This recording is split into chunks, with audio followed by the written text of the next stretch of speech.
Hello guys, welcome to ఐజోదర్. ఈరోజు group 2 ఎగ్జామ్కి సంబంధించిన కొన్ని క్వశ్చన్స్ అనేది మీతో డిస్కస్ చేయాలనుకుంటున్నాను అనమాట. సో ఇక్కడ చూసుకున్నట్లయితే ఈ క్వశ్చన్స్ అన్ని ఇండియన్ జాగ్రఫీకి సంబంధించిన క్వశ్చన్స్ అండ్ ఈ క్వశ్చన్స్ అన్ని ఒక్క టాపిక్ నుంచే రావడం జరిగింది. ఆ టాపిక్ ఏంటంటే ప్రవాహాలు, రివర్స్ గురించే ఉన్నాయి ఈ క్వశ్చన్స్ అన్ని. అండ్ ఈ క్వశ్చన్స్ అన్ని మొత్తం టోటల్గా 19 క్వశ్చన్స్ ఉన్నాయి అనమాట. సో ఫస్ట్ క్వశ్చన్ చూసుకున్నట్లయితే సింధు నదికి సంబంధించి వ్యాఖ్యలు సరిచూడండి. ఏ, ఈ నది భారతదేశంలోకి దామా చౌక్ వద్ద ప్రవేశిస్తుంది. బి, ఈ నది మైదానంలోకి ప్రవేశించే ప్రాంతం సింధు తల్బల. సి, ఈ నది భారతదేశంలో లదాఖ్, జాస్కర్ శ్రేణుల మధ్య ప్రయాణిస్తుంది. డి, ఈ నది భారతదేశంలో 1114 కిలోమీటర్లు ప్రయాణిస్తుంది. 1 వచ్చేసి ఏబీసీలు సరైనవి, డి సరికాదు. 2 ఏబీసీలు సరైనవి, సిడీలు సరికావు. 3 ఏబీసీడీలు సరైనవి. 4 ఏబీసీడీలు సరికావు. సో కరెక్ట్ ఆప్షన్ ఇప్పుడు మనం చూద్దాం. సో ఇక్కడ చూసుకున్నట్లయితే ఈ నది భారతదేశంలోకి దామా చౌక్ వద్ద ప్రవేశిస్తుంది. అవును, సింధు నది భారతదేశంలోకి దామా చౌక్ వద్ద ప్రవేశించడం జరుగుతుంది. సో అందుకని ఆప్షన్ ఏ అనేది కరెక్ట్. అండ్ బి, ఈ నది మైదానంలోకి ప్రవేశించే ప్రాంతం సింధు తల్బల. సో ఈ ఆప్షన్ కూడా కరెక్టే. అండ్ సి, ఈ నది భారతదేశంలో లదాఖ్, జాస్కర్ శ్రేణుల మధ్య ప్రయాణిస్తుంది. అవును, ఈ నది భారతదేశంలో లదాఖ్ అండ్ జాస్కర్ శ్రేణుల మధ్య ప్రయాణించడం జరుగుతుంది. అండ్ డి వచ్చేసి ఈ నది భారతదేశంలో 1114 కిలోమీటర్లు ప్రయాణించడం జరుగుతుంది. అవును, సింధు నది భారతదేశంలో 1114 కిలోమీటర్లు ప్రయాణిస్తుంది. So option A B C D all are correct. దీని ఆప్షన్ వచ్చేసి ఏంటంటే 3 ఏబిసిడీలు సరైనవి. అండ్ నెక్స్ట్ సెకండ్ క్వశ్చన్ చూసుకున్నట్లయితే కింది వాటిలో బ్రహ్మపుత్ర నదికి సంబంధించి సరైన వాక్యాలను గుర్తించండి. ఏ, బ్రహ్మపుత్ర నది నామ్చా బరువా అనే శిఖరం వద్ద యాంగ్యాప్ కనుమ ద్వారా భారతదేశంలోకి ప్రవేశిస్తుంది. బి, అస్సాంలో సాదియా, దుబ్రీల మధ్య ప్రవహిస్తుంది. సి, అరుణాచల్ ప్రదేశ్లో దిహాంగ్ నది, సియాంగ్ నది అని పిలుస్తారు. డి, చైనాలో సాంగ్పో నది అంటారు. దీని ఆప్షన్లు వచ్చేసి ఫస్ట్ ఆప్షన్ ఏంటంటే A B, 2 B C, 3 A B C, 4 A B C D. So correct option చూద్దాం. ఫస్ట్ ఏ వచ్చేసి బ్రహ్మపుత్ర నది నామ్చా బరువా అనే శిఖరం వద్ద యాంగ్యాప్ కనుమ ద్వారా భారతదేశంలోకి ప్రవేశిస్తుంది. అవును, ఈ ఆప్షన్ కరెక్ట్.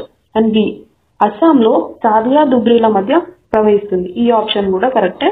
సో బ్రహ్మపుత్ర నది సాదియా, దుబ్రీల మధ్య ప్రవహించడం జరుగుతుంది. సి, అరుణాచల్ ప్రదేశ్ లో దిహాంగ్ నది, సియాంగ్ నది అని పిలుస్తారు. సో ఈ బ్రహ్మపుత్ర నదిని అరుణాచల్ ప్రదేశ్ లో దిహాంగ్ అండ్ సియాంగ్ అని పిలవడం జరుగుతుంది. అండ్ డి ఆప్షన్ వచ్చేసి చైనాలో చాంగ్పో నది అని అంటారు. సో ఈ బ్రహ్మపుత్ర నదిని చైనాలో కాదు, తిబ్బెట్ లో చాంగ్పో రివర్ అని అనడం జరుగుతుంది అనమాట. So only A B C are correct and D correct కాదు. సో దీని ఆప్షన్ వచ్చేసి 3 A B C. And next third question చూసుకున్నట్లయితే గంగా నదికి సంబంధించి వాక్యాలను సరిచూడండి. ఏ, గంగా నది సరాసరిగా 5 రాష్ట్రాల్లో ప్రవాహాన్ని, 11 రాష్ట్రాల్లో పరివాహక ప్రాంతాన్ని కలిగి ఉంది. బి, అత్యధికంగా ఉత్తరప్రదేశ్లో, అత్యల్పంగా ఉత్తరాఖండ్లో ప్రవహిస్తుంది.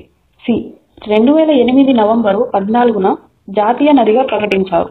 డి, ఈ నది పర్వతాల నుంచి మైదానంలోకి ప్రవేశించే ప్రాంతం దేవప్రయాగ్. సో ఇక్కడ ఆప్షన్లు చూసినట్లయితే ఏబిసిలు సరైనవి, డి సరికాదు. సెకండ్ ఆప్షన్ ఏబిసిడీలు సరైనవి, సి సరికాదు. 3 ఏబిసిలు సరైనవి, సిడీలు సరికావు. 4th వన్ ఏబిసిడీలు సరైనవి. సో ఇక్కడ కరెక్ట్ ఆప్షన్ చూస్ చేసుకున్నట్లయితే గంగా నది సరాసరిగా 5 రాష్ట్రాల్లో ప్రవాహాన్ని, 11 రాష్ట్రాల్లో పరివాహక ప్రాంతాన్ని కలిగి ఉంది. సో ఈ ఆప్షన్ కరెక్ట్ అనమాట. సో ఈ గంగా నది ఈ 5 రాష్ట్రాలలో ఏ 5 రాష్ట్రాల్లో ప్రవహిస్తుందో కమెంట్ చేయండి. అండ్ నెక్స్ట్ బి, అత్యధికంగా ఉత్తరప్రదేశ్ లో, అత్యల్పంగా ఉత్తరాఖండ్ లో ప్రవహిస్తుంది. సో ఈ ఆప్షన్ కూడా కరెక్టే. అండ్ సి, 2008 నవంబరు 4న జాతీయ నదిగా ప్రకటించారు. సో ఈ ఆప్షన్ కూడా కరెక్టే అనమాట. డి, ఈ నది పర్వతాల నుంచి మైదానంలోకి ప్రవేశించే ప్రాంతం దేవప్రయాగ్. సో ఈ ఆప్షన్ అనేది కరెక్ట్ కాదు. సో గంగా నది పర్వతాల నుంచి మైదానంలోకి ప్రవేశించే ప్రాంతం ఏంటో మీరు కమెంట్ చేయండి. సో ఇక్కడ చూసుకున్నట్లయితే ఓన్లీ ఏబిసిలు కరెక్ట్ కాబట్టి డి తప్పు కాబట్టి సో దీని ఆప్షన్ వచ్చేసి 1 అన్న. అండ్ నెక్స్ట్ 4th క్వశ్చన్ కింది వాటిలో గంగా నది ఉపనదులకు సంబంధించి సరికాని వాక్యాలను గుర్తించండి. ఏ, గంగా నదికి గాగ్రా, గండక్, కోసి నదులు ప్రధాన ఎడమ వైపు ఉపనదులు. బి. గంగా నదికి యమున, సోన్ నదులు ప్రధాన కుడివైపు ఉపనదులు. సి. చంబల్, బేట్వా, కేన్ నదులు యమునా నదికి ప్రధాన ఉపనదులు. డి. రామ్గంగా నది గంగా నదికి కుడివైపున ఉన్న ఉపనది. ఆప్షన్ చూసుకున్నట్లయితే option 1 A B, 2 C D, 3 A B C, 4 D మాత్రమే. ఇక్కడ చూసుకున్నట్లయితే క్వశ్చన్లో సరికాని వాక్యాలను అడగడం జరిగింది. సరికాని వాక్యాలు. సో ఏ. గంగా నదికి గాగ్రా, గండక్, కోసి నదులు ప్రధాన ఎడమ వైపు ఉపనదులు. అవును, కరెక్టే. అండ్ గంగా నదికి యమున, సోన్ నదులు ప్రధాన కుడివైపు ఉపనదులు. ఈ ఆప్షన్ కూడా కరెక్టే. సి. చంబల్, బేట్వా, కేన్ నదులు యమునా నదికి ప్రధాన ఉపనదులు. ఈ ఆప్షన్ కూడా కరెక్టే. డి. రామ్గంగా నది గంగా నదికి కుడివైపు ఉన్న ఉపనది. సో ఈ ఆప్షన్ అనేది రాంగ్ అనమాట. ఎందుకంటే రామ్గంగా నది అనేది గంగా నదికి ఎడమ వైపు ఉన్న ఉపనది. సో ఇక్కడ చూసుకున్నట్లయితే సరికాని వాక్యాలు అడుగుతున్నారు కాబట్టి 4 డి మాత్రమే. 5th క్వశ్చన్ చూసుకున్నట్లయితే కింది వాటిలో సింధు నది ఉపనదులకు సంబంధించి సరికాని వాక్యాలను గుర్తించండి. ఇక్కడ కూడా సరికాని వాక్యాలను గుర్తించండి అని అడుగుతున్నారు. ఏ. సింధు నది ఉపనదుల్లో అతిపెద్దది చినాబ్. And B. సింధు నది ఎడమవైపు ఉపనదుల్లో అతి చిన్నది బియాస్. సి. షార్, గిల్గిట్ నదులు సింధు నది ఎడమవైపు ఉపనదులు. డి. కాబుల్, కునార్, కుర్రామ్ నదులు ప్రధాన కుడివైపు ఉపనదులు. ఆప్షన్ చూసుకున్నట్లయితే 1 ఏబి, 2 సిడి, 3 డి మాత్రమే, 4 ఏబిసి. సో కరెక్ట్ ఆప్షన్ ఏంటంటే ఫస్ట్ ఆప్షన్ ఏ చూసుకున్నట్లయితే సింధు నది ఉపనదుల్లో అతి పెద్దది చినాబ్. సో ఈ ఆప్షన్ అనేది కరెక్ట్. ఆప్షన్ ఏ అనేది కరెక్ట్ అనమాట. సింధు నదిలో సింధు నదికి ఉన్న ఉపనదుల్లో అతిపెద్ద నది చినాబ్. అండ్ నెక్స్ట్ చూసుకున్నట్లయితే సింధు నది ఎడమ వైపు ఉపనదుల్లో అతి చిన్నది బియాస్. ఈ ఆప్షన్ కూడా కరెక్టే. And C. షాక్, గిల్గిట్ నదులు సింధు నది ఎడమ వైపు ఉపనదులు. సో ఈ ఆప్షన్ కూడా కరెక్టే. డి. కాబుల్, కునార్, కురామ్ నదులు ప్రధాన కుడివైపు ఉపనదులు. సో ఇది ఎడమ వైపు ఉపనదులు అనమాట. సో ఈ ఆప్షన్ అనేది కరెక్ట్ కాదు. సో మనకి ఇక్కడ అడిగినది కూడా సరికాని వాక్యాలే కాబట్టి అప్పుడు ఆన్సర్ ఏమవుతుంది? డి. డి మాత్రమే. ఆప్షన్ 3 డి మాత్రమే. అండ్ 6th క్వశ్చన్ చూసుకున్నట్లయితే కింది వాటిని జతపరచండి. సో ఒక కాలం అంతా నదులు అండ్ నెక్స్ట్ కాలం అంతా జన్మస్థలాలు ఉండడం జరిగింది. సో ఇక్కడ చూసుకున్నట్లయితే ఏ వచ్చేసి జీలం. జీలం యొక్క జన్మస్థలం ఏంటంటే వీరీనాగ్. అండ్ రావి యొక్క జన్మస్థలం ఏంటంటే రోహ్తాంగ్ కనుమ. అండ్ సట్లెజ్ యొక్క జన్మస్థలం ఎక్కడంటే రాకాసి సరస్సు. And the. చీనాబ్, బారాలాప్చా కనుమ. సో ఇక్కడ చూసినట్లయితే ఏ2 and next B1, C4 and D3. 2 1 4 3 అనేది 2 1 4 3. సో మనకు ఆప్షన్ 1 అనేది కరెక్ట్ అనమాట. నెక్స్ట్ 7th క్వశ్చన్ చూసుకున్నట్లయితే కింది వాక్యాలను సరిచూడండి. ఏ. సింధు నది అరేబియా సముద్రంలో కలిసే నదుల్లో పొడవైంది. బి. నర్మదా నది అరేబియా సముద్రంలో కలిసే నదుల్లో రెండవ పొడవైన నది. సి. పశ్చిమం వైపు ప్రయాణించి అరేబియా సముద్రంలో కలిసే నదిల్లో అతి పొడవైంది నర్మదా. డి. తపతి అరేబియా సముద్రంలో కలిసే నదిలో మూడవ పొడవైన నది.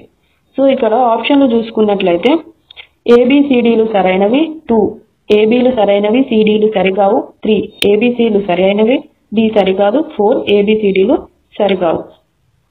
సో ఇక్కడ చూసుకున్నట్లయితే ఆప్షన్ ఏ వచ్చేసి సింధు నది అరేబియా సముద్రంలో కలిసే నదుల్లో పొడవైనది.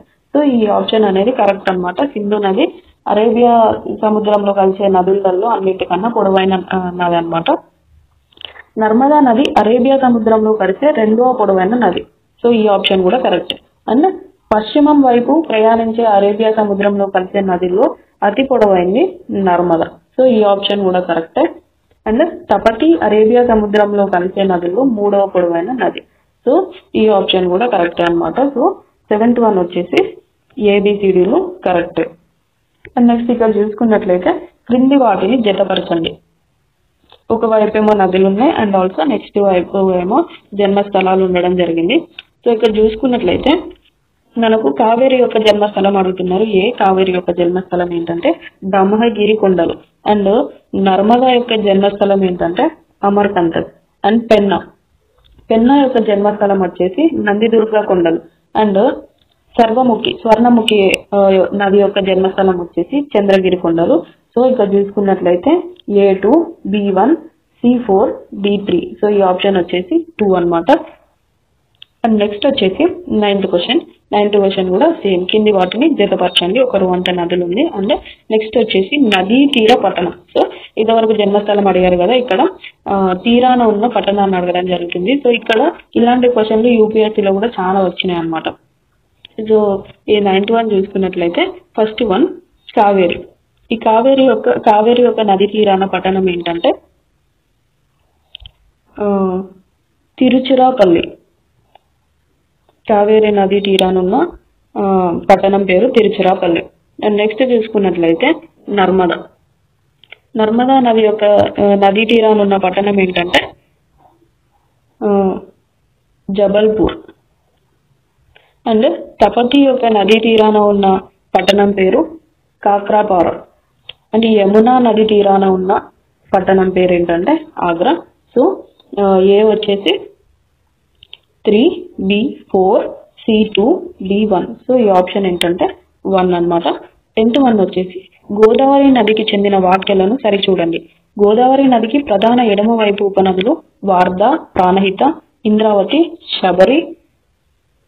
B గోదావరి నదికి ప్రధాన కుడివైపు ఉపనది మంజీరా. C ఈ నది ప్రధానంగా 4 రాష్ట్రాల్లో ప్రవహించిన కర్ణాటక, మధ్యప్రదేశ్, ఒడిశాల్లో కూడా పరివాహక ప్రాంతం ఉంది. D గోదావరి నది సముద్రంలో కలిసే ముందు 7 పాయలుగా చీలి సముద్రంలో కలుస్తుంది. సో దీని ఆప్షన్లు చూసుకున్నట్లయితే ABCలు సరైనవి, D సరికాదు, 2 ABCలు సరైనవి, CDలు సరికావు, 3 ABCDలు సరైనవి, 4 ABCDలు సరైనవి, C సరికాదు. సో మనం ఫస్ట్ ఆప్షన్ ఏ చూసుకున్నట్లయితే గోదావరి నదికి ప్రధాన ఎడమ వైపు ఉపనదులు వార్ధా, ప్రాణహిత, ఇంద్రావతి, శబరి. సో ఈ ఆప్షన్ వచ్చేసి కరెక్ట్ అన్నమాట. గోదావరి నదికి ప్రధాన ఎడమ వైపు ఉపనదులు వార్ధా, ప్రాణహిత, ఇంద్రావతి, శబరి. సో ఈ ఆప్షన్ ఏ అనేది correct. And next option B చూసుకున్నట్లయితే గోదావరి నదికి ప్రధాన కుడివైపు ఉపనది మంజీరా. సో ఈ ఆప్షన్ కూడా కరెక్టే. అండ్ సి ఈ నది ప్రధానంగా 4 రాష్ట్రాల్లో ప్రవహించిన కర్ణాటక, మధ్యప్రదేశ్, ఒడిశాల్లో కూడా పరివాహక ప్రాంతం అనేది ఉంది. సో ఈ ఆప్షన్ కూడా కరెక్టే. అండ్ గోదావరి నది సముద్రంలో కలిసే ముందు 7 పాయలుగా చీలి సముద్రంలో కలుస్తుంది. సో ఈ ఆప్షన్ కూడా కరెక్టే అన్నమాట. సో మనకు ఈ 4 ఆప్షన్స్ అనేది కరెక్ట్ కాబట్టి సో ఇక్కడ చూసుకున్నట్లయితే మనకు థర్డ్ ఆప్షన్ ABCDలు సరైనవి. సో నెక్స్ట్ 9 క్వశ్చన్స్ పార్ట్ 2లో డిస్కస్ చేద్దాం అనుకుంటున్నాం. వీడియో లెంత్ అయితే వినాలనిపించదు కాబట్టి. సో ఇక్కడ వరకు మీకు వీడియో వర్క్ అనిపిస్తే ప్లీజ్ లైక్ చేయండి అండ్ ఆల్సో కమెంట్ చేయండి, సబ్స్క్రైబ్ కూడా చేసుకోండి. సో ఈ PDF ని కూడా టెలిగ్రామ్ ఛానల్లో పెట్టడం జరుగుతుంది. యూట్యూబ్ ఛానల్ ఓపెన్ చేయగానే డిస్క్రిప్షన్ లో లింక్ అనేది ఉంటుంది. సో టెలిగ్రామ్ గ్రూప్ లో జాయిన్ కండి. సో వీటితో పాటు కొత్త అప్డేట్స్ కూడా అందులో పెట్టడం జరుగుతుంది. So please subscribe to my channel. Thank you.